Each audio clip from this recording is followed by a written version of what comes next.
উপরে চাদর মোড়া দিয়া কে যেন আস্তে আস্তে আস্তে আস্তে হাইটা হাইটা যায়। হযরত ওমর ফারুক রাদিয়াল্লাহু তাআলা আনহু গাছের আড়াল থেকে বের হয়ে খপ করে আগন্তুকের হাতটা ধইরা ফেলাইছে। হাতটা ধইরাই জিজ্ঞাসা করে, তুমি কে? আপনাকে আমাকে যদি গভীর রাতে এরকম ভাবে কেউ জিজ্ঞাসা করে, কেউ ধরে, অবস্থাটা কি হবে বলেন? ওই জায়গায় তো বুক ফাইটা মারা যাওয়ার অবস্থা হবে, ওই জায়গায় তো বেহুশ হয়ে যাবে মানুষ। কিন্তু যে মানুষটাকে ধরেছে নির্ভয়, কোনো ভয় নাই, নির্ভয় জবাব আবার প্রশ্ন করতেছে, তুমি কে? আমাকে যে তুমি প্রশ্ন করেছো, তুমি কে, তুমি কে, এটা জবাব দাও। হযরত ওমর ফারুক রাদিয়াল্লাহু তাআলা আনহু বলেন, আমি ওমর, আমি খাত্তাবের ছেলে ওমর, তুমি কে বলো? হযরত আবু বকর সিদ্দিক রাদিয়াল্লাহু তাআলা আনহু মাথার উপর থেকে রুমালটা সরাইয়া, চাদরটা সরাইয়া হযরত ওমর ফারুক রাদিয়াল্লাহু তাআলা আনহুকে বলে, ভাই ওমর, আমি হইলাম আবু বকর সিদ্দিক। আরো জোরে বলেন না। হযরত ওমর ফারুক রাদিয়াল্লাহু তাআলা আনহু হাতটা ধইরাই রাখছেন, এখন আর ছাড়েন না। হযরত ওমর ফারুক রাদিয়াল্লাহু তাআলা আনহু বলেন, খলিফা, কেন এত গভীর রাত্রে আপনি এখানে আসছেন, কি কাজে? আপনার না এখন ঘুমানোর কথা, সারা দিন রাষ্ট্রের কর্মগুলো করছেন, এখন না আপনি ঘুমাইবেন, কেন আপনি এখন এই গভীর রাত্রে বের হয়েছেন? আবার তো সকালে আপনার রাজকীয় কাজগুলো করতে হবে, রাষ্ট্রের কাজগুলো করতে হবে, খেলাফতের আসনে তো আপনাকে বসতে হবে। হযরত আবু বকর সিদ্দিক রাদিয়াল্লাহু তাআলা আনহু কোনো জবাব দেয় না। একটু পরে তাকে দেখে হযরত ওমর ফারুক রাদিয়াল্লাহু তাআলা আনহু খলিফার পায়ের জুতা নাই, খলিফার পায়ে জুতা নাই, খালি পাও। কয়, কেন আসছেন এইটা পরে শুনবো, আগে বলেন আপনার পায়ের জুতা কোথায়? আপনি না খলিফা, আপনার পায়ের জুতা কই? জুতা পরেন নাই কেন?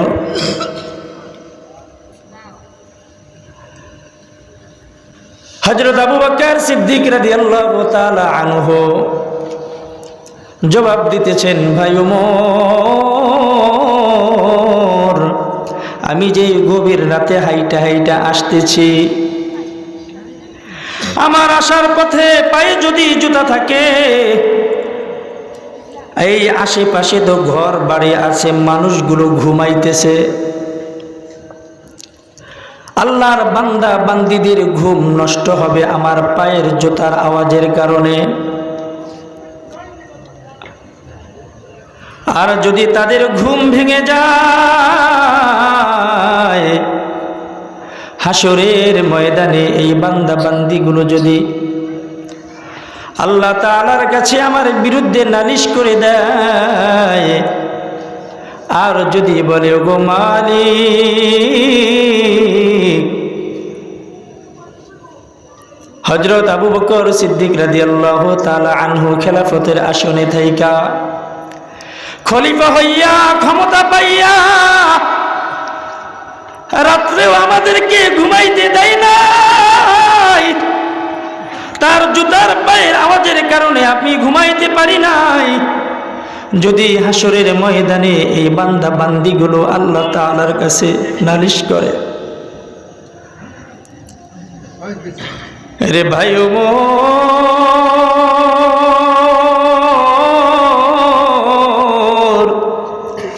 আমার জিন্দেগিতে কোনো আমল নাই যেই আমল নিয়ে আমি মালিকের দরবারে দাঁড়াইব, এমন কোন নেকের কাজ করতে পারি নাই রে ওমর।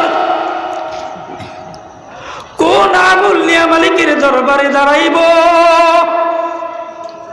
আবার যদি আমার বিরুদ্ধে নালিশ করে দেয়, বলো না ওমর, আমি কিভাবে নাজাত পাইব? এই ভয় আমি জুতা পাই দেই নাই।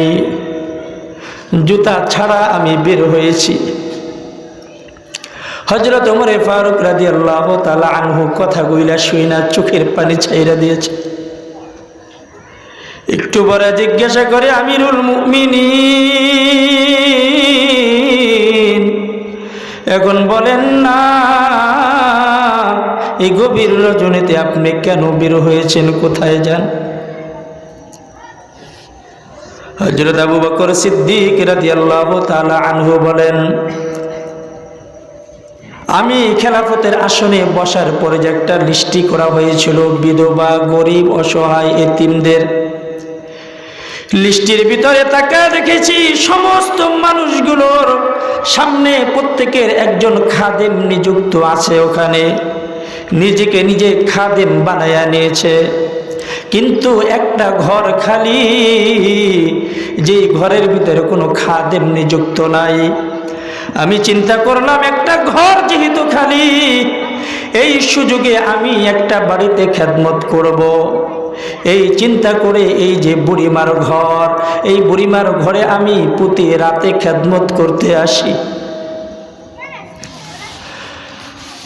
হযরত ওমর ফারুক রাদিয়াল্লাহু তাআলা আনহু চোখের পানি ছেড়ে দিয়া বলে, আবু বকর,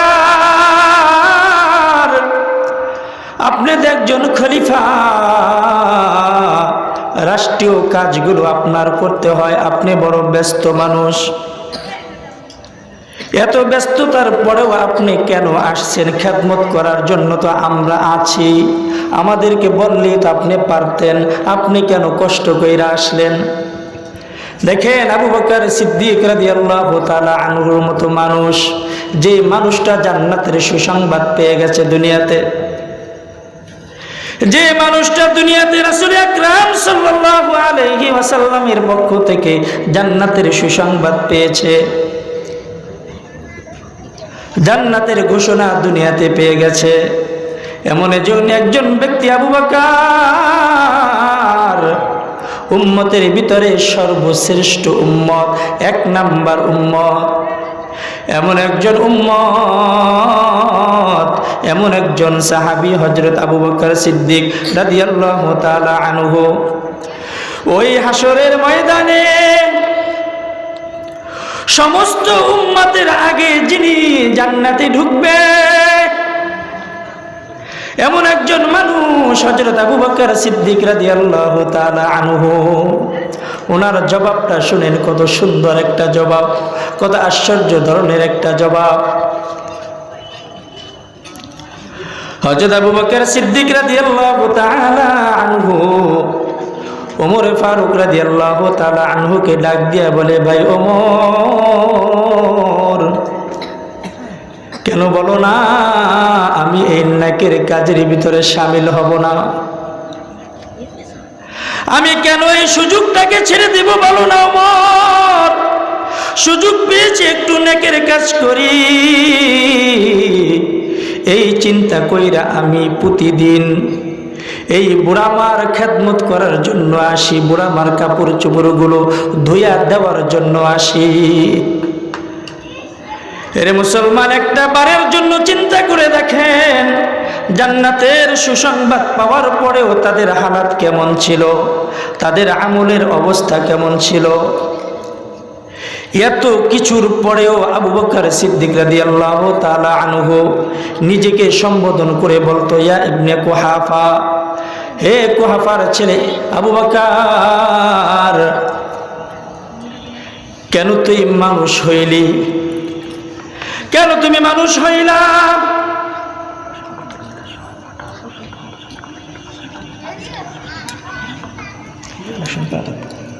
আচ্ছা, সর্বোচ্চ কত দেওয়ার মতো আছে একটা লিস্টি দেন, দেওয়ার মতো কি কি আছে লিস্টি করেন। হযরত আবু বকর সিদ্দিক রাদিয়াল্লাহু তাআলা আনহুর দিলের ভিতরে জাহান্নামের কত ভয় ছিল, আল্লাহ তাআলার সামনে দাঁড়ানোর কত বড় ভয় ছিল। দেখেন, নিজেকে সম্বোধন করে বলতো, নিজেকে উদ্দেশ্য করে বলতো, এ আবু বকর, তুমি কেন মানুষ হইলা? তুমি যদি মানুষ না হইয়া গাছের পাতা হইতা, রাস্তার পাশে যদি তুমি দুবলা ঘাস হইতা, গরু ছাগল মহিষ ভেড়া এগুলো চাবাইয়া চাবাইয়া খাইয়া তোমাকে শেষ করে দিত, তোমার কোনো জবাবদিহিতা লাগতো না, হাসরের ময়দানে তোমাকে দাঁড়াইতে হইতো না। কেন তুমি মানুষ হইলা বলো? এখন তো তোমাকে আল্লাহ তাআলার কাঠগড়ায় দাঁড়াইতে হবে, হাসরের ময়দানে জবাবদিহিতা করতে হবে। কেমন ভয় ছিল তাদের, আজকে আমাদের দিলের ভিতরেও কেমন ভয়। গুনাহের পরে গুনাহ করতেছি, নাফরমানির পরে নাফরমানি করতেছি, এত গুনাহ করতেছি, এত গুনাহ করতেছি, যেই গুনাহের কোনো শেষ নাই।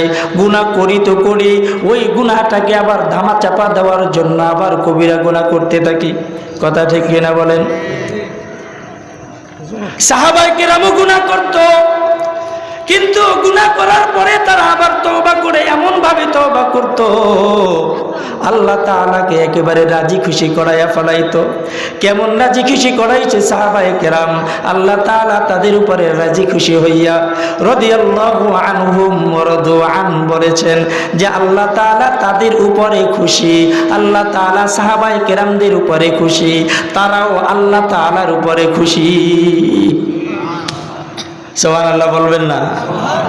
হ্যাঁ, কতটা মহব্বত হইলে, কতটা ভালোবাসা হইলে এমন কথা হইতে পারে যে তারাও আমার উপরে খুশি, আমিও তাদের উপরে খুশি। হ্যাঁ, কেমন মহব্বত ছিল, কেমন ভালোবাসা ছিল। আমরা তো গুনাহ করতেছি, আপনার আমার বয়স আজকে 30 বছর, 40 বছর, 50 বছর হয়ে গেছে, কিন্তু এমন সুযোগ হয় নাই মালিকের দরবারে মালিকের কুদরতি পায়ে সিজদা দিয়া মালিককে ডাক দিয়া বলতে পারি না, মালিক গুনাহ করেছি, মাফ করে দাও। এ মুসলমান কবে তওবা করব? কখন সুযোগ হবে আমার বলেন? হ্যাঁ, কখন সুযোগ হবে? কতটুকু সময় আমার হাতে আছে বলেন? কতটুকু সময় আছে? হ্যাঁ, 1 বছর, 2 বছর, 3 বছর, 5 বছর, কতদিন বলেন না? হ্যাঁ, একদিনও নাই, একদিনও নাই, একদিন তো পাওয়ার কথা। হ্যাঁ, একদিনও নাই। তাহলে একদিন না থাকলে কতক্ষণ আছে বলেন? 1 ঘন্টা, 2 ঘন্টা, আধা ঘন্টা, 10 মিনিট, কতক্ষণ বলেন না? 1 সেকেন্ডও নাই। আপনারাই কিন্তু বলছেন, হ্যাঁ, আপনারা বলছেন 1 সেকেন্ডও নাই। আল্লাহ তাআলা ওই কথাটাই বলছেন, লিকুল্লি উম্মাতিন আজাল ইযা জাআ আজালুহুম লা ইস্তাখিরুনা সাআতাও ওয়া লা ইস্তাকদিমুন। প্রত্যেকটা মানুষের জন্য, প্রত্যেকটা মাখলুকের জন্য সময় নির্ধারণ করা। কিসের সময়? মৃত্যুর সময় নির্ধারণ করা। প্রত্যেকটা মাখলুক মৃত্যুর স্বাদ গ্রহণ করবে। কুল্লু নাফসিন যায়িকাতুল মাউত। প্রত্যেকটা নফস, প্রত্যেকটা আত্মা, প্রত্যেকটা মাখলুক মৃত্যুর স্বাদ গ্রহণ করবে। কথা ঠিক কিনা বলেন? আপনি আমি মারা যাবো, এটা সত্য কথা, কিন্তু যারা ক্ষমতাশীল আছে, টাকা পয়সাওয়ালা আছে, তারা তো মরবে না মনে হয়। হ্যাঁ, তারা তো মরবে না। কারণ হইল তাদের কাছে আজকে ক্ষমতা আছে, তাদের কাছে টাকা আছে, পয়সা আছে, প্রশাসন আছে, জনবল আছে, সবই তো আছে। এদের ভিতর থেকে আজরাইল আসতে পারবো বলেন? হ্যাঁ, সাহস পাবে আসতে? হ্যাঁ, সাহস আছে আসার মতো? আছে? আপনি যত বড়ই ক্ষমতাশীল হন না কেন, যত বড় টাকা পয়সাওয়ালা হন না কেন, যত বড় দাপট আপনার থাকুক না কেন, আজরাইল কিন্তু 1 সেকেন্ডের জন্য আপনাকে সময় দিবে না। আপনি যত বড় প্রটোকলের ভিতরেই থাকেন না কেন, আপনি যেখানে যেই হালাতে থাকেন না কেন, আপনার সময় যেইটা নির্ধারণ করা হয়েছে ওই সময় অনুযায়ী আপনার আমার কাছে চলে আসবে। কথা ঠিক কিনা বলেন? ওই যে সাদ্দাদের মতো মানুষ, যেই মানুষটা ক্ষমতায় আসার পরে, এমন মানুষ যেই মানুষটাকে আল্লাহ তাআলা বাঘের দুধ খাওয়াইয়া পালছে, হ্যাঁ, বাঘের দুধ খাওয়াইয়া পালছে ওকে। সাদ্দাদের ঘটনা লম্বা চূড়া ঘটনা, এখানে মনে হয় বলেছিলাম একবার আপনাদেরকে। ওই সাদ্দাদের মতো মানুষ, যেই মানুষটা নিজেকে নিজে খোদা দাবি করেছিল, বলেছিল আনা রব্বুকুমুল আলা, আমি সব থেকে বড় খোদা, আমি যেহেতু খোদা, আমি ওই খোদার জান্নাতে যাব না, নিজে জান্নাত তৈরি করব। 950 বছর বয়স আছে, জান্নাত তৈরি করেছিল। জান্নাত তৈরি করা শেষ, জান্নাত তৈরি করা শেষ হওয়ার পরে সামনে পিছনে সৈন্যবাহিনী নিয়ে জান্নাতে ঢোকার জন্য যাইতেছে। মনের ভিতরে বড় আনন্দ, জান্নাত তৈরি করেছে, আজকে সে জান্নাতে ঢুকবে, জান্নাতের ভিতরে থাকবে।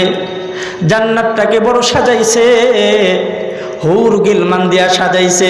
হুর কারা জানেননি?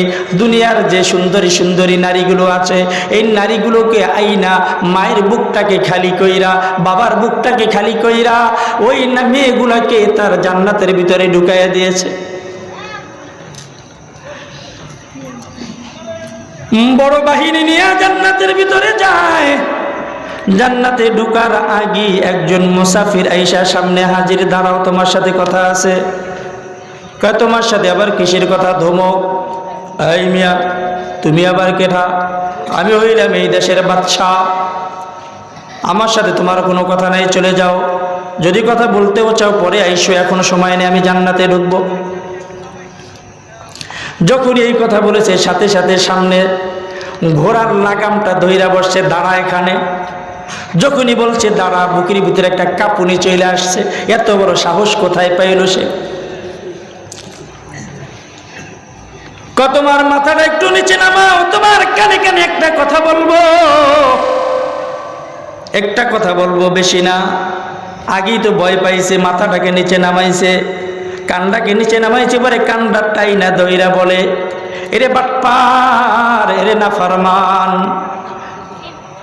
আমি এ দুনিয়ার কোনো সাধারণ মানুষ না, দুনিয়ার কোনো সাধারণ মানুষ না, আমি হইলাম মালাকুল মউত, হযরত আজরাইল আলাইহিস সালাতু ওয়াস সালাম।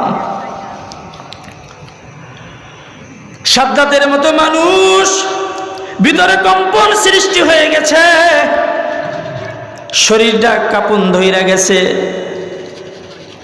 হযরত আজরাইল আলাইহিস সালাতু ওয়াস সালামকে বলতেছেন, ভাই আজরাইল, আমাকে একটু সময় দাও, আমি জান্নাতে ঢুকবো, আবার বের হব। কয় না, বের হওয়ার মতো কোনো সুযোগ, ঢোকার মতো সুযোগ নাই, তোকে এখান থেকে তো যাইতেই তো দেবো না, যাবি তো ওখানে ঢুকবি তো দূরের কথা, এখান থেকে যাওয়ার মতো ওই সময়টা তো রাতে নাই। কয় তাও যদি না দাও, একটু দরজার সামনে দিয়াও কি মাইরা দেখা আসবো, একটু সুযোগ দাও। কয় না না না, ওই সুযোগটাও তোমাকে দেওয়া হবে না। লা ইস্তাখিরুনা সাআতাও ওয়ালা ইস্তাকদিমুন, এক সেকেন্ডও তোমাকে সময় দেওয়া হবে না, এখন এই মুহূর্তে তোমার মৃত্যু হবে। কয় তাইলে একটু নামার মতো সুযোগ দাও। কয় নামার মতো সুযোগ তোমাকে দেওয়া হবে না। মুফাসসিরিনে কেরাম বলেন, সাদ্দাত নিচের দিকে পাও বাড়াই দিয়েছিল, মাটিতে পড়ে নাই, ওই অবস্থায় তার জান কবজ হয়েছে, ওই অবস্থায় সে মৃত্যুর কোলে ঢলে পড়েছে। এরে মুসলমান, এত বড় ক্ষমতা থাকার পরেও দুনিয়াতে থাকতে পারে নাই। ফেরাউনের মতো মানুষ দুনিয়াতে থাকতে পারে নাই। কারণের মতো মানুষ, এত টাকা পয়সা ছিল, সেও কিন্তু দুনিয়াতে থাকতে পারে নাই। তুমি আমিও দুনিয়াতে থাকতে পারবো না, তোমাকে আমাকেও দুনিয়া থেকে বিদায় নিতে হবে।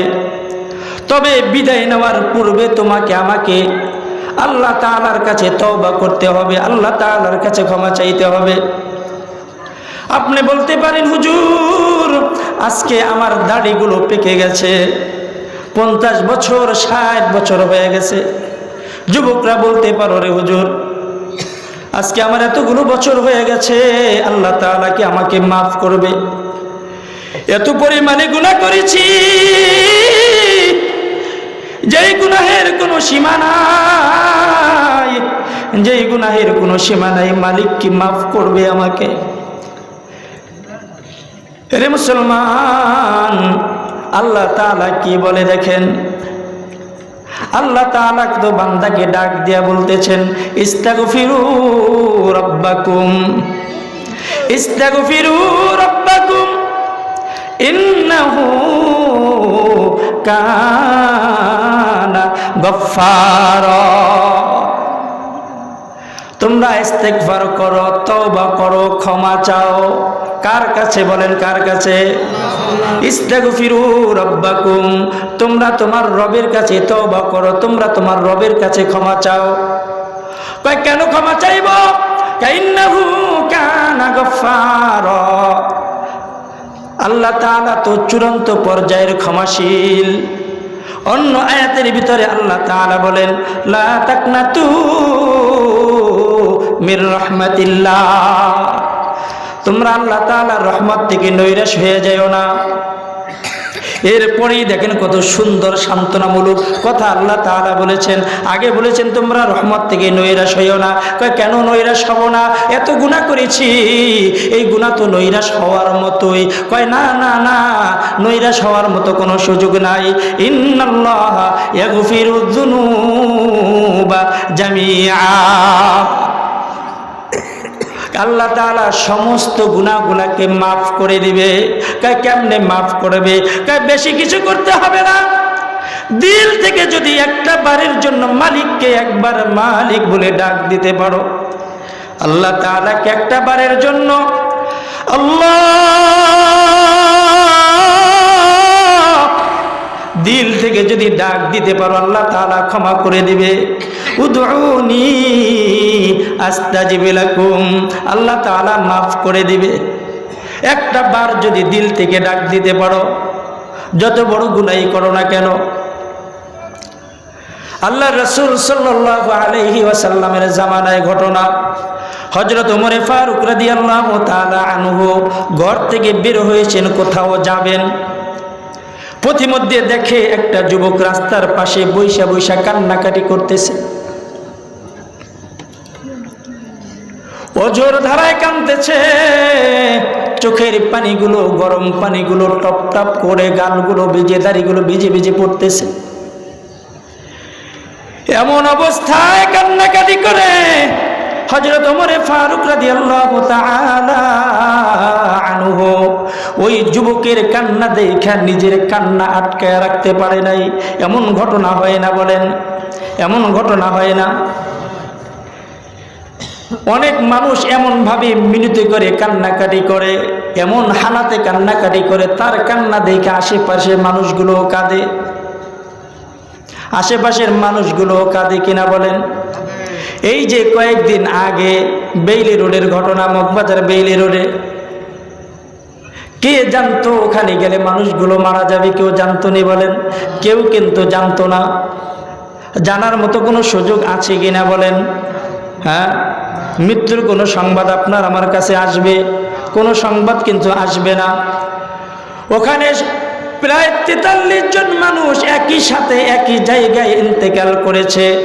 সব থেকে আশ্চর্যের বিষয় হইল, একই পরিবারের 5 জন মানুষ, একই পরিবারের 5 জন মানুষ ইতালি চলে যাবে।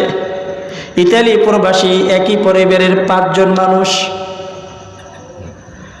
সব কিছু রেডি হয়ে গেছে।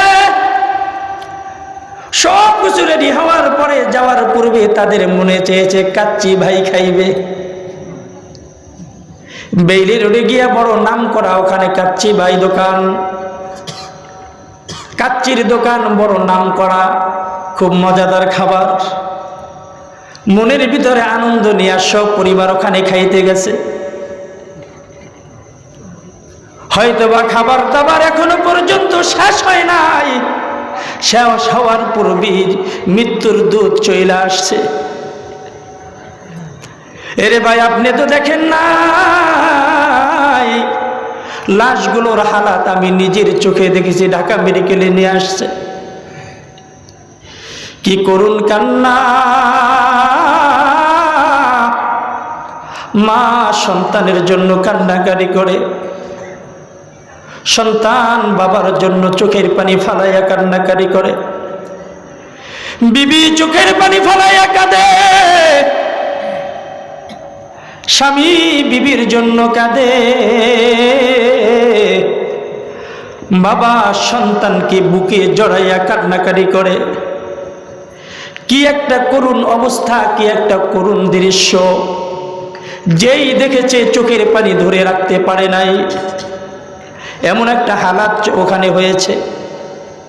এরে মুসলমান, আপনার আমারও মৃত্যু কখন কি অবস্থায় চলে আসবে কেউ জানে না। দিলটাকে নরম করে দিয়ে 2 ফোঁটা চোখের পানি ছেড়ে দিয়ে যদি মালিককে একবার ডাক দিতে পারেন, ওগো মালিক, গুনাহ করেছি, তুমি মাফ করে দাও। দিলটাকে নরম করে যদি মালিককে ডাক দেওয়া যায়, এরে মুসলমান, আল্লাহ তাআলা বলেন, বান্দা তুই আমাকে ডাক দিতে দেরি হবে, কিন্তু তোকে মাফ করতে দেরি করব না। হযরত ওমর ফারুক রাদিয়াল্লাহু তাআলা আনহু যুবকে কান্না দেখে কান্নাকাটি করতেছে। যুবককে ডাক দিয়া বলে, রে যুবক, কোন জিনিস তোমাকে কাঁদায়, কেন তুমি কাঁদো? হযরত ওমর ফারুক রাদিয়াল্লাহু তাআলা আনহুর কথা শুই না যুবক বুক ফাটা কান্নায় অস্থির হয়ে গেছে। মুখে কোনো জবাব নাই, মুখে কথা বলতে পারে না, কান্নায় অস্থির হয়ে গেছে। এক পর্যায়ে হযরত ওমর ফারুক রাদিয়াল্লাহু তাআলা আনহু বলেন, এরে যুবক, যদি তুমি না বলো তাইলে কিভাবে সমাধান হবে বলো? যুবক এইবার চিৎকার করে বলতেছেন, ভাই ওমর, আমি একটা গুনাহগার বান্দা,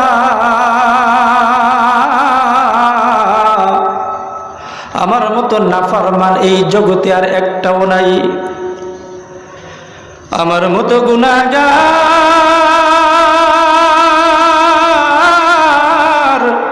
এই জগতে আর একটাও নাই। এত পরিমাণে গুনাহ করেছি, এত বড় গুনাহ করেছি, আমার মালিক আমাকে মাফ করবে না। হযরত ওমর ফারুক রাদিয়াল্লাহু তাআলা আনহু বলেন, কি গুনাহ করেছো বলো? তোমার কাছে বলবো না, যদি তুমি আমাকে পয়গম্বরের দরবারে নিয়ে যাইতে পারো, আমি পয়গম্বরের কাছে বলবো। হযরত ওমর ফারুক রাদিয়াল্লাহু তাআলা আনহু যুবকের হাত ধইরা পয়গম্বরের কাছে নিয়ে যাইতেছে।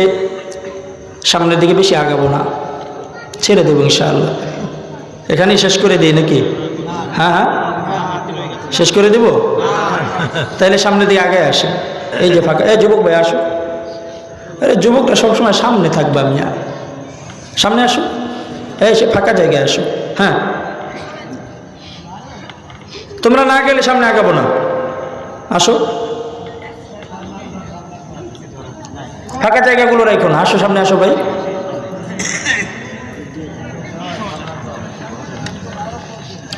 হযরত ওমর ফারুক রাদিয়াল্লাহু তাআলা আনহু যুবকের হাত ধরে আল্লাহর রাসূলের দরবারে নিয়ে গেছেন।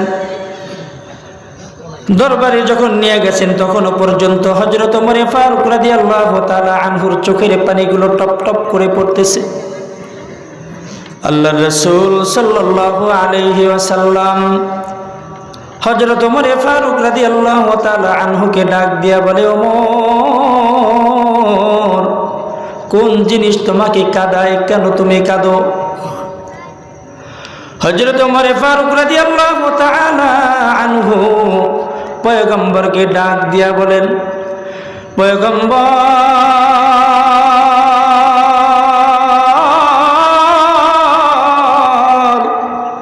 একটা যুবকের কান্না আমাকে কাঁদাইতেছে। একটা যুবকের কান্না দেখে আমি কান্না থামাইতে পারি নাই, আমিও কাঁদতেছি। আল্লাহ রাসূল সাল্লাল্লাহু আলাইহি ওয়াসাল্লাম বলেন, যুবক কেন কাঁদে? হযরত ওমর ফারুক রাদিয়াল্লাহু তাআলা আনহু পয়গম্বরকে বলেন, পয়গম্বর, যুবক কেন কাঁদে আমি জানি না, আপনার কাছে বলবে। আপনি যদি অনুমতি দেন তাইলে আপনার কাছে যুবককে নিয়ে আসব। যুবকের হাত ধইরা পয়গম্বরের সামনে নিয়ে আসা হয়েছে। আল্লাহ রাসূল সাল্লাল্লাহু আলাইহি ওয়াসাল্লাম যুবককে জিজ্ঞাসা করে, যুবক তুমি কেন কাঁদো? কোন জিনিস তোমাকে কাঁদায়? কেন তুমি কান্নাকাটি করতেছো? যুবক বুক ফাটা কান্নায় অস্থির হয়ে যাইতেছে, কথা বলতে পারতেছে না, কাঁদতে কাঁদতে পাগলের মতো হয়ে যাইতেছে। আল্লাহর রাসূল সাল্লাল্লাহু আলাইহি ওয়াসাল্লাম বলেন, যুবক তুমি যদি না বলো তোমার এই কান্নার সমাধান হবে না, তুমি বলো কেন তুমি কাঁদো। যুবক এখন বলতেছেন, পয়গম্বর আমি অনেক বড় গুনাহ করেছি। কয় তুমি কেমন গুনাহ করেছো? কয় পয়গম্বর এমন তো বড় গুনাহ করেছি যে এই গুনাহ মাফ হওয়ার মতো না। কয় তুমি কি আল্লাহ তাআলার রহমত থেকে বড় গুনাহ করেছো? হা হা হা আমি আল্লাহ তাআলার রহমত থেকেও বড় গুনাহ করেছি। আল্লাহর পয়গম্বর বলেন, যুবক তুমি কি আল্লাহ তাআলার এত বড় আসমান থেকেও বড় গুনাহ করেছো? যুবক বলেন, হা হা আমার মনে হয় আমি ওই আসমান থেকেও বড় গুনাহ করেছি। যুবককে ডাক দিয়ে বলে, যুবক তুমি কি আল্লাহ তাআলার রহমত থেকে, আল্লাহ তাআলার ক্ষমা থেকেও বড় গুনাহ করেছো? যুবক বলে, পয়গম্বর আমার মনে হয় আমি তার থেকেও বড় গুনাহ করেছি। পয়গম্বর এখন জিজ্ঞাসা করে, তার মানে কি তুমি কোনো কুফরি করেছো? না না না আমি কুফরি করি নাই। কয় তুমি কাউকে হত্যা করেছো? কয় না না আমি কাউকে হত্যাও করি নাই। তার মানে বোঝা গেল শরীয়তে ইসলামে হত্যা করা বড় পাপ, মহাপাপ। হ্যাঁ, এখন তো মানুষের রক্তের দাম নাই, কিন্তু একটা জানোয়ারের রক্তের দাম আছে। কথা ঠিক কিনা বলেন? একজন মানুষের কাছে মানুষের রক্তের দাম নাই, মানুষের জীবনের দাম নাই, কিন্তু একটা বিড়ালের রক্তের দাম আছে, কুকুরের রক্তের দাম আছে। খবর পান নাই আপনারা? ওই যে আদালতে কুকুর মারার কারণে আদালতে বিচার দায়ের হয়েছে। হ্যাঁ, কুকুর মারার কারণে আদালতে বিচার উঠেছে, কিন্তু কত মানুষ মারা হয়, কত মানুষ মাইরা ফেলায়, কিন্তু তার কোনো বিচার হয় না। ক্ষমতা দিয়া বের হয়ে আসে, এক দিক দিয়া ঢুকে আর এক দিক দিয়া চোরাগল্লি দিয়া বের হয়ে যায়, টাকা দিয়া এই বিচার পাল্টায়া ফালায় কিনা বলেন? হ্যাঁ হ্যাঁ, এমনই তো হালাত হয়। যুবক জিজ্ঞাসা করে, যুবক তুমি কি কাউকে হত্যা করেছো? কয় না কাউকে হত্যা করি নাই। তাইলে এমন কি গুনাহ করেছো যে এই গুনাহের কারণে তুমি এত কান্নাকাটি করতেছো? তাইলে বড় শুনি। যুবক এখন বিস্তারিত ঘটনা বলতেছেন। আল্লাহ রাসূল সাল্লাল্লাহু আলাইহি ওয়াসাল্লামকে বলেন, পয়গম্বর আমি একজন নাফাস, আমি একজন কাফন চোর, আমি একজন কাফন চোর। মদিনার বুকে যখনই আমি কোনো সংবাদ পাইতাম কোনো মানুষ মারা গেছে, মানুষ মারা যাওয়ার সংবাদ পাইয়া গভীর রাত্র যখন হইতো, গভীর রাতে অন্ধকারে আমি ওই লাশের কাছে যাইতাম, ওই কবরের কাছে যাইতাম। কবরের কাছে গিয়া কবরটাকে খনন করতাম। কবরটাকে খনন কইরা পুরুষ হইলে 3টা কাফনের কাপড়, মহিলা হইলে 5টা কাফনের কাপড় ওখান থেকে উঠাইয়া বাজারে নিয়ে এই কাফনের কাপড়গুলো বিক্রি করতাম। ওগো পয়গম্বর আমার এগুলো নিত্যদিনের কাজ ছিল, এগুলো করে আমি সংসার চালাইতাম। আশ্চর্যের বিষয় হইল পয়গম্বর, এই তো 2-1 দিন আগের ঘটনা। আমার কাছে সংবাদ আসলো মদিনার বুকে হুরে মদিনা দুনিয়া থেকে বিদায় নিয়েছে। মদিনার বুকে সবথেকে যে সুন্দরী একটা মেয়ে, সুন্দরী একটা কুমারী মেয়ে, ওই মেয়েটা মারা গেছে। ওই সংবাদটা আমার কানে আসছে। আসার পরে দিনে আমি যাই নাই, দিনে গেলে মানুষজন দেখবে, মানুষজন জানবে যে আমি কাফনের কাপড় চুরি করি, আমাকে মানুষ আক্রমণ করবে। এই জন্য দিনে না গিয়া গভীর রাতে ঘর থেকে বের হয়ে ওই যুবতীর কবরের পাশে গিয়া যুবতীর কবরটাকে খনন করেছি। খনন কইরা 5টা কাফনের কাফন ওখান থেকে আমি বের করেছি। বের কইরা যখন একটু সামনের দিকে আগাইতেছিলাম, আশ্চর্যের ঘটনা পয়গম্বর, পিছন থেকে কে যেন আমাকে ডাক দিয়া বলতেছে, রে যুবক, আজকে তুই যেই সুযোগ পেয়েছ এই সুযোগ আর জিন্দিগিতে নাও পাইতে পারো। তুই কি শোনস নাই মদিনার হুরে মদিনা মারা গেছে, এর থেকে সুন্দরী মেয়ে আর এই মদিনার ভিতরে নাই। সব থেকে সুন্দরী কুমারী মেয়েটা এখানে শুয়ে আছে, তুই কি বুঝস না? আমার দিলের ভিতরে ধাক্কা লেগেছে। আবার কে যেন বলতেছে, যুবক, একটা বারের জন্য একটু দেখা যা, কত সুন্দরী একটা মেয়ে এখানে শুয়ে আছে। আল্লাহর পয়গম্বরকে ডাক দেয়া বলে, পয়গম্বর, আমি যুবতীর লাশটাকে দেখার জন্য সামনের দিকে আগাইয়া কবরের ভিতরে নজর দিয়েছি। আলো জ্বালাইয়া তাকাইয়া দেখি পয়গম্বর, মনে হয় যে ওই আকাশের চন্দ্রটা, আকাশের চাঁদ, ওখানে কবরের ভিতরে শুয়ে আছে একটা চাঁদের টুকরা। এত সুন্দর মানুষ হইতে পারে, এত সুন্দরী হইতে পারে, আমার কল্পনার বাহিরে ছিল। দেখার পরে আমি আবার সামনের দিকে আগাইতেছিলাম। এখন আমাকে পিছন থেকে আবার কে যেন ডাক দিয়া বলতেছে, রে যুবক, আজকে তোর জন্য সুবর্ণ সুযোগ। তুই চাইলে তোর মনের খায়েশাত পূরণ করতে পারো। তুই চাইলে যুবতীর সাথে তোর মনের কাজটা তুই করতে পারো, জেনার কাজটা তুই এখানে করতে পারো, তোর স্বাদটা তুই মেটাইতে পারো। কেউ তোকে বাধা দিবে না, কেউ তোকে দেখবে না। ঠিক তো? কেউ তো দেখবে না। হ্যাঁ হ্যাঁ, কেউ তো দেখবে না। দেখবে? হ্যাঁ হ্যাঁ দেখবে। দেখার মতো আসেনি কেউ? কে বলেন? আরে আমি আল্লাহ তাআলা তো আছি, আল্লাহ তাআলা সর্বক্ষণ দেখেন। এর বাইরেও সাক্ষী দেওয়ার মতো অনেক আছে। ইয়াউমাইযিন তুহাদ্দিসু আখবারাহা বিআন্না রাব্বাকা আওহা লাহা। ওই হাসরের ময়দানে আপনার আমার বিরুদ্ধে আমি আপনি যেই মাটিতে দাঁড়াইয়া দাঁড়াইয়া গুনাহ করেছি, ওই মাটি আপনার আমার বিরুদ্ধে সাক্ষী দিবে। ওই মাটি আপনার আমার বিরুদ্ধে সাক্ষী দিবে, আল্লাহ তোমার এই নাফরমান এই আমার উপরে দাঁড়াইয়া দাঁড়াইয়া গুনাহ করেছে। আপনি মনে করতে পারেন ঘরের ভিতরে অন্ধকার, কেউ দেখে না। আপনি মনে করতে পারেন রমজানের ভিতরে আমি গোপনে খাই, কেউ জানে না। আপনি মনে করতে পারেন চাদরের ভিতরে ডুইকা, পর্দার ভিতরে ডুইকা খাইলে কেউ তো জানবে না। জানবে? আপনি যেখানে বৈশা বৈশা খাইতেছেন ওই জায়গাটাই আপনার বিরুদ্ধে সাক্ষী দিবে। ইয়াউমাইযিন তুহাদ্দিসু আখবারাহা। এই কথাগুলো আমি মৌলবীর না, আমি মোল্লার কথা না, আমি আলেমের কথা না। কথা কার? জোরে বলেন। আল্লাহ তাআলার কথা। আল্লাহ তাআলা বান্দাকে স্মরণ করাইতেছে, এরে বান্দা, এরে বান্দি, তুমি যত গোপনে গুনাহ করো না কেন, তোমার কিন্তু সাক্ষী উপস্থিত আছে। শুধু কি মাটি সাক্ষী দিবে? না না না, মাটি সাক্ষী দিবে না, আরো সাক্ষী আছে। ওই হাসরের ময়দানে মাটি সাক্ষী দেওয়ার পরে এই জবান দিয়া বলবে, আল্লাহ এই মাটি মিথ্যা কথা বলে, আমি গুনাহ করি নাই। কয় মিথ্যা কথা? কয় হা। কয় দাঁড়া দেখাইতেছি তোকে। আল্লাহ তাআলা সাথে সাথে জবানটা বন্ধ করে দিবে। সূরা ইয়াসিনের ভিতরে আল্লাহ তাআলা ঘোষণা করেছেন, আল ইয়াওমা নাখতিমু আলা আফওয়াহিহিম। জবানটাকে আল্লাহ তাআলা বন্ধ করে দিবে, জবান দিয়া কথা বলবে না এখন আর। আল্লাহ তাআলা হাতের জবান খুলে দিবে। ওয়াতুকাল্লিমুনা আইদিহিম ওয়া তাশহাদু আরজুলুহুম বিমা কানু ইয়াকসিবুন।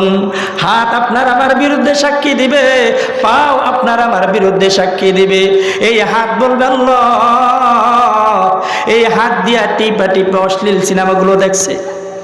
এই পাও দিয়া হাইটা হাইটা গুনাহের কাজগুলো করছে। এই পাও দিয়া হাইটা হাইটা নেতার কাছে গিয়া মাদ্রাসার বিরুদ্ধে কথা কয়েছে। এই পাও দিয়া হাইটা হাইটা দ্বীনি কাজের বিরুদ্ধে কথা বলেছে, মাহফিলের বিরুদ্ধে কথা বলেছে। আপনাদের কাছে হাস্যকর মনে হয় কথাগুলো? হ্যাঁ হ্যাঁ, মেয়ে এগুলো আমার কোনো কথা না, আল্লাহ তাআলার কথা। ওয়াতুকাল্লিমুনা আইদিহিম। এই দুই হাত আপনার আমার বিরুদ্ধে সাক্ষী দিবে। হাত আপনার আমার সাথে আসেনি। আসেনি, পাও আসেনি। এখন দুই একজন আবার প্রশ্ন করতে পারেন, হুজুর মানুষ তো দেখি রাস্তার ভিতরে হাতও নাই পাও নাই, এদের বিরুদ্ধে আবার হাত পাও কেমনে সাক্ষী দিব? হ্যাঁ, প্রশ্ন করতে পারেন না? মানুষের প্রশ্নের কোনো শেষ নাই। ওই জবাব আল্লাহ তাআলা দিয়ে দিয়েছেন, হাত্তা ইদা মা জাউহা শাহিদা আলাইহিম সামউহুম ওয়া আবসারুহুম ওয়া জুলুদুহুম বিমা কানু ইয়ামালুন। বাঁচার মতো কোনো সুযোগ নাই, হাত না থাকলেও কোনো অসুবিধা নাই, পাও না থাকলেও কোনো অসুবিধা নাই। সাক্ষী দেওয়ার মতো কান আছে, সাক্ষী দেওয়ার মতো চোখ আছে, সাক্ষী দেওয়ার মতো এই চামড়া আছে। বলবেন কান নাই, সাক্ষী দেওয়ার মতো শেষ। কই চোখ দিয়ে দেখে না, সাক্ষী নাই। এই চামড়া আপনার আমার বিরুদ্ধে সাক্ষী হিসেবে দাঁড়ায় যাবে। যখনই আপনার আমার বিরুদ্ধে চামড়া সাক্ষী দিবে, বান্দা চামড়াকে ডাক দিয়া বলবে, রে চামড়া, তোকে না বড় আদর করতাম, বড় ভালোবাসতাম।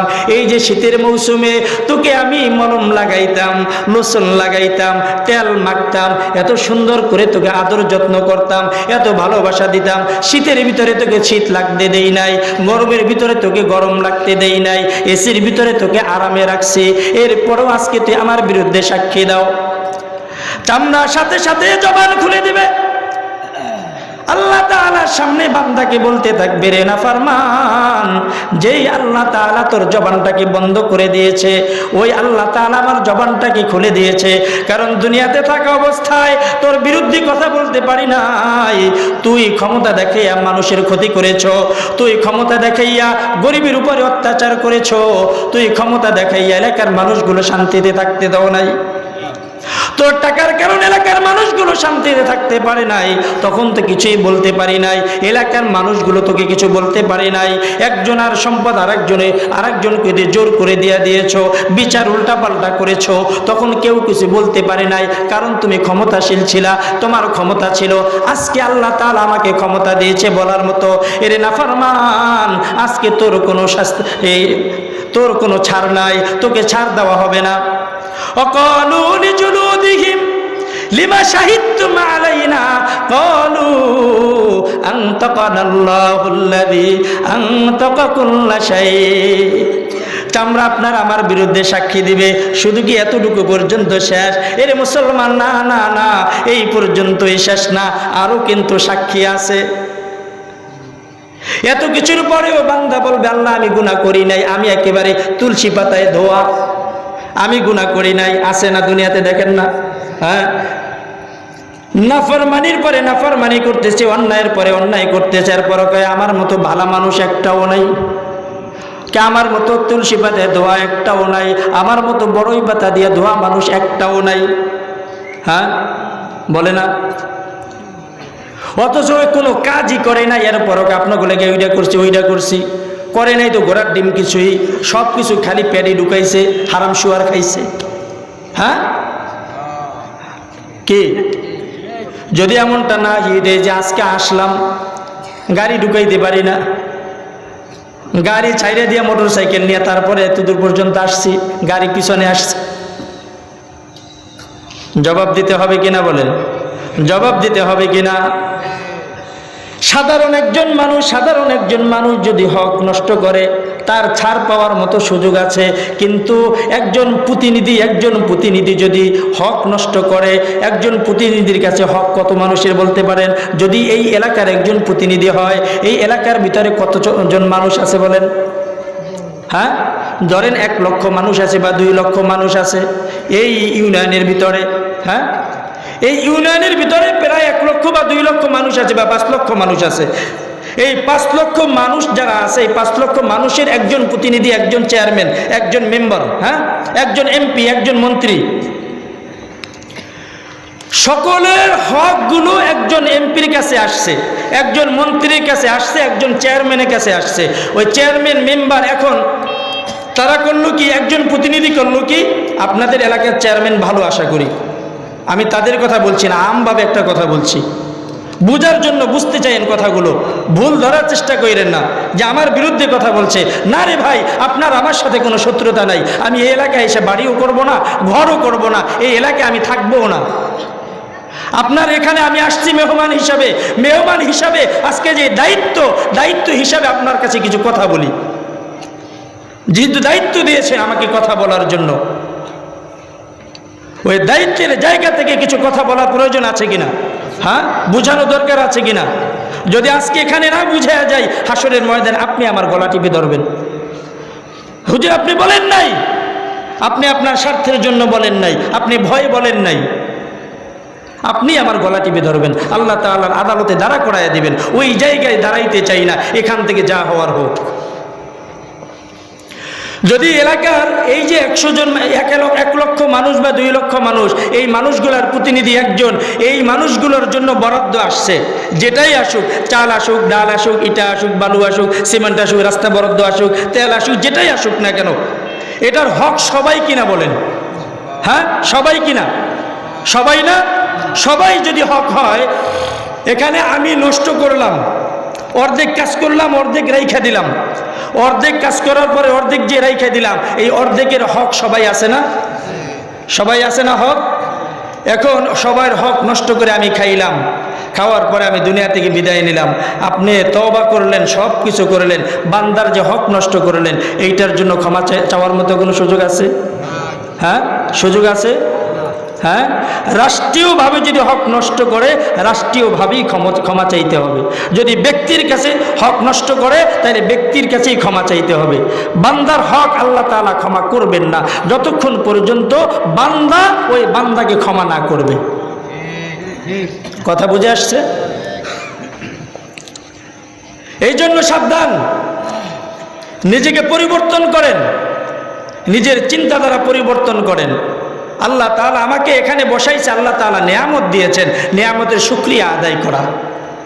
শুকরিয়া আদায় করা মানে এইটা না যে আমি মাথা উঁচু করে চলবো, আরো মাথা নিচু করে চলা, যে আল্লাহ তাআলা নিয়ামত দিয়েছে, নিয়ামতের হক আদায় করতে পারে কিনা। হ্যাঁ, যেটা বলতেছিলাম, যুবক পয়গম্বরের কাছে বলতেছেন, পয়গম্বর ওখানে আমাকে কে যেন পিছন থেকে ডাক দিয়ে বলে, যুবক তুমি তোমার মনের খায়েশাত পূরণ করতে পারো, তোমার জন্য সুবর্ণ সুযোগ। যুবক ডাক দিয়া বলে, পয়গম্বর এই কথাগুলো কানে আসার পরে, দিলের ভিতরে লাগার পরে আমি আমার মনের খায়েশাত পূরণ করেছি। মনের খায়েশাত পূরণ করার পরে ওখান থেকে যখন আমি উইঠা সামনের দিকে আগাইতেছিলাম, হঠাৎ করে পিছন থেকে আমার কাছে মনে হইতেছে ওই যুবতী মেয়েটা দাঁড়াইয়া গেছে। ডাইকা বলতেছে, রে যুবক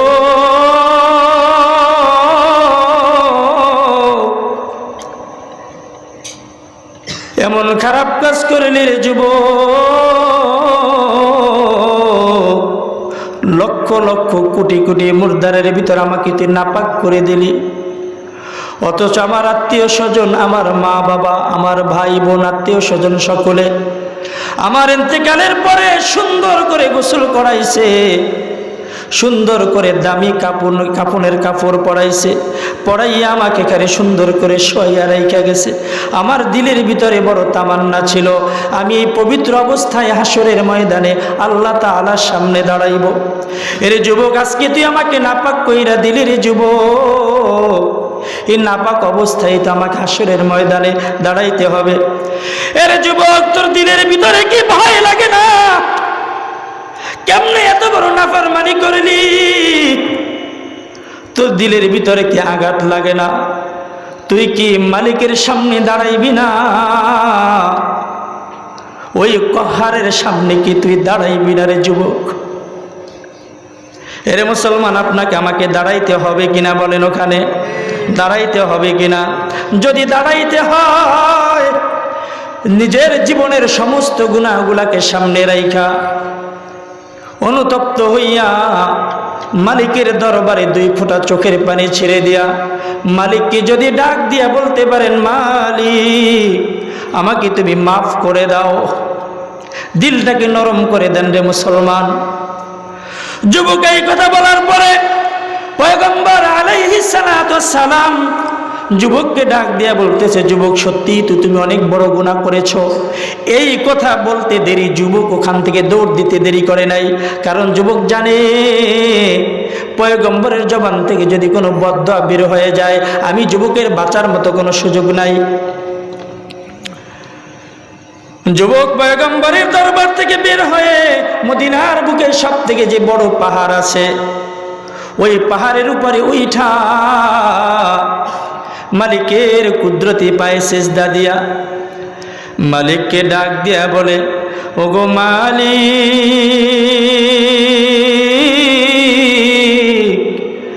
আমি গুনাহগার বান্দা, তুমি রহমান। আমি গুনাহগার, তুমি গফফার। তুমি না বলেছো তুমি রহমান, তুমি না বলেছো তুমি গফফার। তুমি তো আমাকে সৃষ্টি করেছো, তুমি তো মালিক। আজকে যদি তোমার দরবার থেকে তাড়াইয়া দাও, বলো না তোমার এই গুনাহগার বান্দাটা কোথায় যাবে? ওগো মালিক, তোমার নবীর দরবার থেকেও আমি বিতাড়িত হয়েছি, তোমার নবী আমাকে ওখান থেকে ফিরিয়ে দিয়েছে।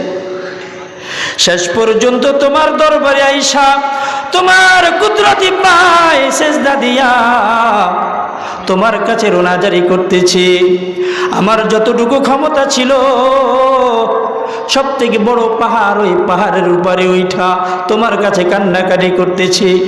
ওগো মালিক, তুমি আমাকে মাফ করে দাও। এমনি ভাবে যুবক কান্নাকাটি করতেছে। একদিন, 2 দিন, 3 দিন, এইরকম ভাবে দিন পার হইতেছে। যাইতে যাইতে 40 দিন পর্যন্ত চলে গেছে। কান্নাকাটি এমন ভাবে করেছেন, 40 দিন পর্যন্ত কোনো খাবার দাবার নাই, কোনো কিছুই নাই। এমনি ভাবে কাঁদতে কাঁদতে কাঁদতে কাঁদতে 40 দিন অতিবাহিত হয়েছে। 40 দিন পরে গিয়া আল্লাহ তাআলা হযরত জিবরাইল আলাইহিস সালাতু ওয়াস সালামকে পয়গম্বরের কাছে ওহী নিয়ে পাঠিয়ে দিয়েছেন। ওগো পয়গম্বর, আল্লাহ তাআলা আপনাকে সালাম জানাইছেন এবং আপনাকে কিছু প্রশ্ন করতে বলেছেন। কয় কি প্রশ্ন? আল্লাহ তাআলা আপনাকে জিজ্ঞাসা করেছেন, এই যে আসমান, এই যে জমিন, এই আসমান আর জমিনের মালিক কে? জোরে বলেন, আরো জোরে বলেন।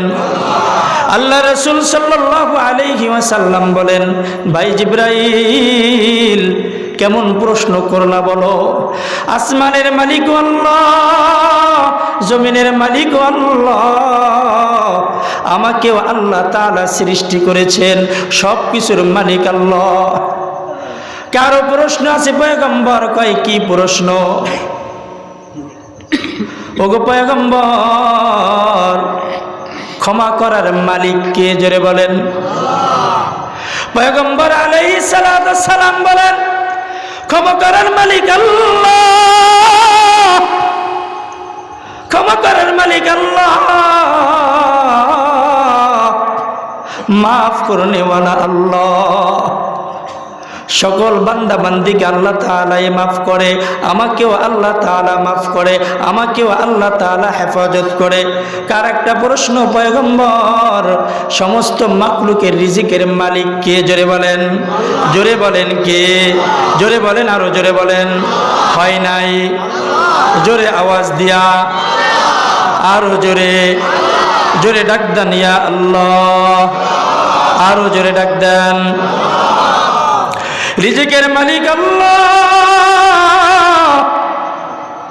রিজিকের মালিক অন্য কেউ না। যদি আল্লাহ তাআলা রিজিকের মালিক হয়, তাহলে রিজিক খোঁজার জন্য আরেকজনের কাছে দৌড়ান কেন? দৌড়ায় না বলেন? মুসলমান, সামনের দিকে অন্য কোনো কথা বলা যাবে না, শেষ করতে হবে।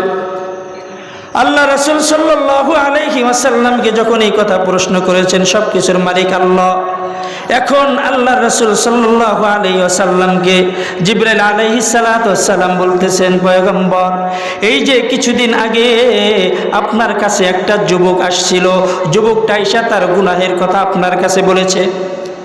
আপনি যে বলেছিলেন সত্যি বড় গুনাহ করেছো, যুবক আপনার কাছ থেকে এখান থেকে চলে গেছে, কোথায় আছে জানেননি? পয়গম্বর আলাইহিস সালাতু ওয়াস সালাম বলেন, ভাই জিবরাইল, আমি কোনো খবর জানি না, আমার কাছে সংবাদ নাই। জিবরাইল আলাইহিস সালাতু ওয়াস সালাম বলেন, পয়গম্বর, মদিনার ভিতরে সবথেকে যে বড় পাহাড় আছে, ওই পাহাড়ের উপরে ওইটা আপনার ওই সাহাবী যুবক, আপনার ওই জিনাকারী যুবক এমনভাবে কান্নাকাটি করেছে, আল্লাহ তাআলা রাজি খুশি হয়ে ওই বান্দার উপরে, ওই সাহাবীর উপরে খুশি হইয়া আল্লাহ তাআলা আপনার মাধ্যমে তার জান্নাতের সুসংবাদ দিয়া দিতে বলেছে। এমনভাবে যদি তওবা করা যায়, নিজের গুনাহগুলোকে যদি সামনে রেখে তওবা করা যায়, সারা জীবন গুনাহ করেছি, কোনো অসুবিধা নাই, কোনো অসুবিধা নাই, মাফ করার জন্য বসে আছেন কে? এ জীবনে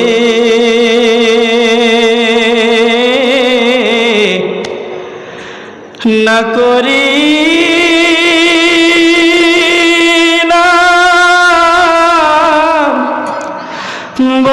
বন্দেগি,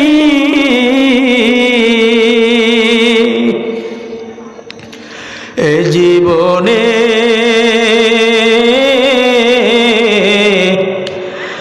না করি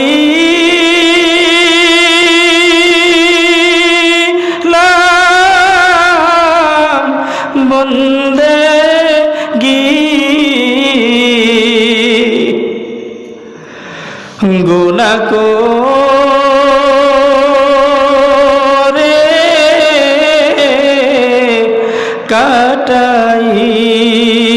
কাটাইলাম জিন্দেগি। রে মুসলমান, চোখের পানি ছাইরা দিয়ে আল্লাহ তাআলার কাছে কাঁদেন। গুনাহ করে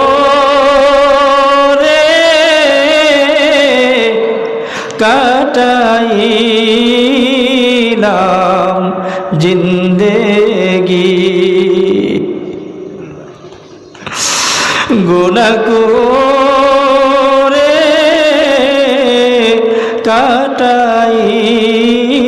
কাটাইলাম জিন্দেগি।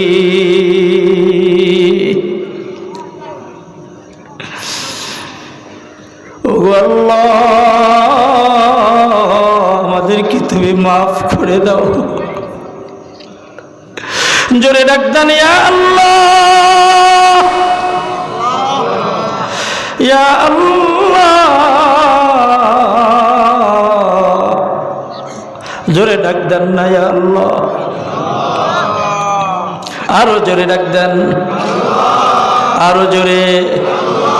চোখ দুইটা বুইজা নিজের গুনাহগুলোকে সামনে রাইখা আল্লাহ তাআলার কাছে তওবা করি। তওবা করে আবার তওবা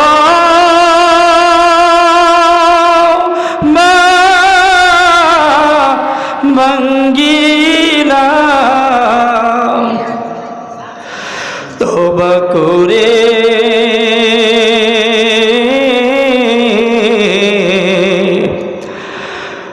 আবার তওবা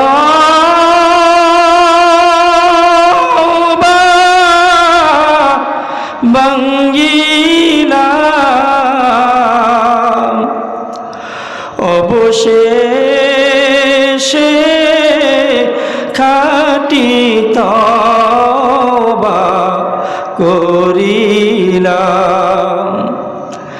তুমি যদি মাফ না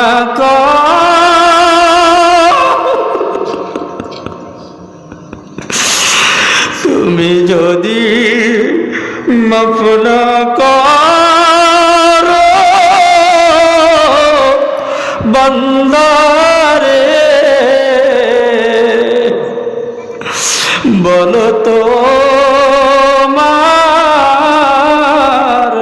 বান্দা যাবে কার কাছে, বলো তো বান্দা যাবে কার কাছে। এর মুসলমান, যাওয়ার মতো কোনো জায়গা আসেনি, এমন কোনো জায়গা আসেনি যেই জায়গায় গেলে মাপ পেয়ে যাব। এমন কোন মালিক আসেনি যেই মালিক আমাকে মাফ করে দিবে। এরে মুসলমান, দুনিয়াতে অট্টালিকা তৈরি করলাম, দুনিয়াতে ঘর বাড়ি তৈরি করলাম, সব কিছুই তো দুনিয়াতে তৈরি করলাম, আখিরাতের জন্য তো কোনো কিছুই করতে পারলাম না, আখিরাতের কোনো সামানিত করতে পারলাম না, আখিরাতের কোনো আমলি তো ওখানে নিয়ে যাওয়ার মতো তৈরি করতে পারলাম না। দুনিয়ার সব কিছু আমি গুছাইলাম, আজকে টাকা পয়সা ধন দৌলত সব কিছু আমি জমা করলাম। আমার যখন ইন্তেকাল হয়ে যাবে, আমার যখন মৃত্যু হয়ে যাবে, এই মৃত্যুর পরে এই সম্পদগুলোকে আমি ভোগ করতে পারবো বলেন? ভোগ করতে পারবো বলেন? ভোগ করার মতো কোনো সুযোগ আছে? মৃত্যুর সময় কি টাকা পয়সা আমি নিয়ে যাইতে পারবো? মৃত্যুর সময় টাকা পয়সা নিয়ে যাওয়ার মতো কোনো সুযোগ নাই। সব কিছু এই দুনিয়াতে থাইকা যাবে। আমার মৃত্যুর পরে সাথে সাথে একটা কেচি আইনা বা একটা নতুন বেলেট দিয়ে আমার কাপড়টাকে টুকরা টুকরা কইরা শরীর থেকে সরাইয়া দিবে। শরীর থেকে সরাইয়া খালি অবস্থায় উপরে একটা চাদর দিয়া, একটা ময়লা কাপড় দিয়া খাটিয়ার উপরে শোয়া রাখবে। একটা বারের জন্য একটু চিন্তা করেন, আমি এখন মৃত্যুবরণ করেছি, আমার এখন মৃত্যু হয়েছে, আমি এখন দুনিয়া থেকে চলে গেছি, আমার মৃত্যুর পরের আমার হালাতগুলো কি, আমি কতটুকু আমল করতে পেরেছি, কতটুকু নেকি অর্জন করতে পেরেছি, কতটুকু দান সৎকা করতে পেরেছি, কতটুকু নামাজ আদায় করতে পেরেছি, আমার মালিক আমার উপরে কতটুকু খুশি হয়েছে, একটা বারের জন্য একটু দুইটা চোখ বন্ধ করে খেয়াল করতে থাকেন আর কথাগুলো একটু শুনতে থাকেন। আমার ইন্তেকালের পরে আমার লাশটাকে খাটিয়ার উপরে শোয়াইয়া ঘরের ভিতরে রাখবে না। যে স্ত্রীর জন্য এত কিছু করলাম, যে স্ত্রীর জন্য সারাটা জীবন আমি কাটাইয়া দিলাম, যে সন্তানের জন্য হারাম হালাল কোনো কিছুই বাঁচলাম না, সব কিছু ওখানে আমার সব কিছু তাদের জন্যই করলাম। আমার মৃত্যুর পরে স্ত্রীকে যদি জিজ্ঞাসা করা হয়, স্ত্রী আমাকে একটু ঘরের ভিতরে রাখবানি? আমার মৃত্যুর পরে প্রতিবেশী জিজ্ঞাসা করলো, তোমার স্বামী তোমার জন্য এত কিছু করলো, এত কিছু বানাইলো, এত সুন্দর একটা বাড়ি বানাইলো, এই বাড়ির ভিতরে তোমার স্বামীকে একটু ঘরের ভিতরে রাখো, রাত্রে ইন্তেকাল করেছে, শীতের ভিতরে বাহিরে রাখা যাবে না, স্ত্রী রাখবিনি ঘরের ভিতরে? বলেন রাখবে? বলেন না, না ঘরের ভিতরে রাখবে না। সন্তানকে যদি বলা হয়, সন্তান একটু তোমার বাবাকে ঘরের ভিতরে রাখো, কয় না, না ঘরের ভিতরে রাখা যাবে না, আমার ছোট ছোট বাচ্চা আছে তারা ভয় পাইবে, আমার বিবি আছে সে ভয় পাইবে। মৃত্যু লাশ ঘরের ভিতরে রাখা যায় না। হ্যাঁ, মৃত্যু লাশ ঘরের ভিতরে রাখা যায় না। কয় বারান্দায় রাখো, কয় না, ওখানেও রাখা যাবে না, ঘরের সামনের খালি জায়গাটা রাখো, কয় না ওখানেও না। কয় কোথায় রাখবো? কয় উঠানের ভিতরে রাখেন। কয় উঠানের ভিতরে সামিয়ানা টানায়া দাও। কয় না, না, না কোনো প্রয়োজন নাই, সামিয়ানা টানায়া দেওয়ার প্রয়োজন নাই, শুধু একটা চাদর আইনে ওইটার উপরে বিছায়া দাও। গভীর রাতে কয় তুমি একটু পাহারা দাও, তোমার বাবা না এত কিছু করলো তোমার জন্য, পুরো দুনিয়াটা তোমার জন্য বিসর্জন করে দিল। কয় না, না, না এই গভীর রাতে আমি একা পাহারা দিতে পারবো না, আমারও বড় ভয় লাগে। হ্যাঁ, আমারও বড় ভয় লাগে, একটু পাহারাও দিবে না। সকালবেলা মসজিদের ইমাম সাহেব কাইনা বলল, হুজুর গোসল করান, জানাজা পড়ান। জানাজা পড়াই আমার লাশটাকে খাটিয়া, আমার লাশের খাটিয়াটা কাঁধের উপরে বহন করে ওই কবরস্থানে নিয়া 3.5 হাত মাটির নিচে শোয়া রাখলো। শোয়া রাইখা বাঁশগুলোকে দিয়া, তার উপরে চাটাই দিয়া বা কলা পাতা দিয়া, তার উপরে মাটিগুলো পাষাণের মতো পাড়াইয়া পাড়াইয়া ওখানে দিয়া ঘরে চলে আসলো। ঘরে চলে আসার সাথে সাথে আত্মীয় স্বজন সন্তান সকলে মিলে আপনার সম্পদগুলো বন্টন করা শুরু করে দিবে। আজকে বাবাও নাই, এই সম্পদ তোমাদের কাছে থাকার কোনো প্রয়োজন নাই, তোমরা বড় ভালো না, তোমরা বড় খারাপ, আমাদের সম্পদ আমাদেরকে বুঝাইয়া দাও। আমার ইন্তেকালের পরে আমার সন্তান আমাকে মনেও করতে না পারে, ঠিক কিনা বলেন? তাইলে কাদের জন্য এই সম্পদগুলো রেখা যাইতেছি? হারাম কামাইতেছি, হালাল কামাইতেছি কাদের জন্য? তারা আমাকে স্মরণও করবে না।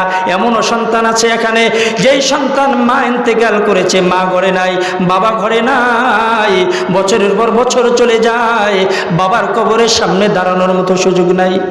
আছে না? এমন আছে না?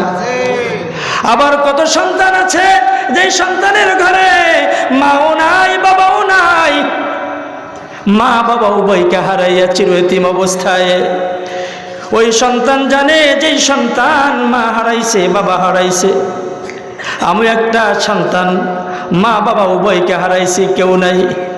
গতকালকেও নিজের পাশের এলাকায় মাহফিল করে আসছি, কত মানুষের দিকে তাকাই কিন্তু মায়ের মতো কাউকে দেখি না। খালাকে জড়াইয়া ধইরা কান্নাকাটি করেছি কিন্তু মায়ের স্বাদ তো আর পাই না, মায়ের আনন্দ তো আর পাই না। এরে মুসলমান, ওই জনম দুঃখিনী মা আজকে দুনিয়া থেকে বিদায় নিয়েছে, ওই বাবা দুনিয়া থেকে বিদায় নিয়েছে। আজকে ওই মা বাবা আপনার আমার জন্য, তোমার আমার জন্য দুপুরা দুনিয়াটাই রেখা গেল, এত সম্পদ রেখা গেল। আজকে আমি সুযোগ পেয়েছি ওই মায়ের জন্য একটু দোয়া করব, পারবো তো ইনশাআল্লাহ? ওই মায়ের জন্য চোখের পানি ফালাইয়া দোয়া করব, বাবার জন্য চোখের পানি ফালাইয়া দোয়া করব, যাদের বিবি নাই বিবির জন্য চোখের পানি ফালাইয়া দোয়া করব। আবার এখানে এমনও তো মা আছে, এমনও বাবা আছে যেই সন্তানের, যেই মা বাবার সন্তানটা বিদেশের বাড়িতে আছে, আছে না? কোন অবস্থায় আছে জানি না, ওই সন্তানের জন্য আমরা দোয়া করব।